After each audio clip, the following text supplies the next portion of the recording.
2 Corinthians 2 കൊരിന്ത്യർ and chapter 4 verse 6 the Bible says, അതിന്റെ 4-ാം അധ്യായം അതിന്റെ 6-ാമത്തെ വാക്യം വചനം പറയുന്നു, just like therefore as God commanded light to shine out of darkness, who shone in our hearts to give the light of the knowledge of the glory.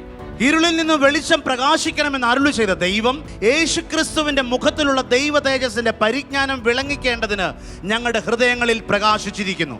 The light of the gospel. സുവിശേഷത്തിന്റെ പ്രകാശനം അല്ലെങ്കിൽ വെളിച്ചം. God said let there be light, ദൈവം പറഞ്ഞു വെളിച്ചം ഉണ്ടാകട്ടെ എന്ന് പറഞ്ഞു. and it shone in our heart. അത് നമ്മുടെ ഹൃദയങ്ങളിൽ പ്രകാശിപ്പിക്കേണ്ടതിന്. Now only you can stop it. നിങ്ങൾക്ക് മാത്രമേ അതിനെ തടസ്സപ്പെടുത്തുവാൻ കഴിയത്തുള്ളൂ. You can say no, I don't want fullness of the light, half light. നമുക്ക് വേണമെങ്കിൽ പറയാൻ പറ്റും എനിക്ക് ആ വെളിച്ചത്തിന്റെ പൂർണ്ണത വേണ്ട, ഒരു പകുതി വെളിച്ചം മതി എന്ന് പറയാം. But some will say, എന്നാൽ ചില വ്യക്തികൾ പറയും, I don't want anything. കർത്താവ് എനിക്ക് മറ്റൊന്നും വേണ്ട, I want that fullness of light to shine over me. കർത്താവ് അങ്ങയുടെ വെളിച്ചത്തിന്റെ പൂർണ്ണത എന്നിൽ പ്രകാശിക്കണം. I want you, Jesus. യേശുവേ എനിക്ക് അങ്ങയെ വേണം.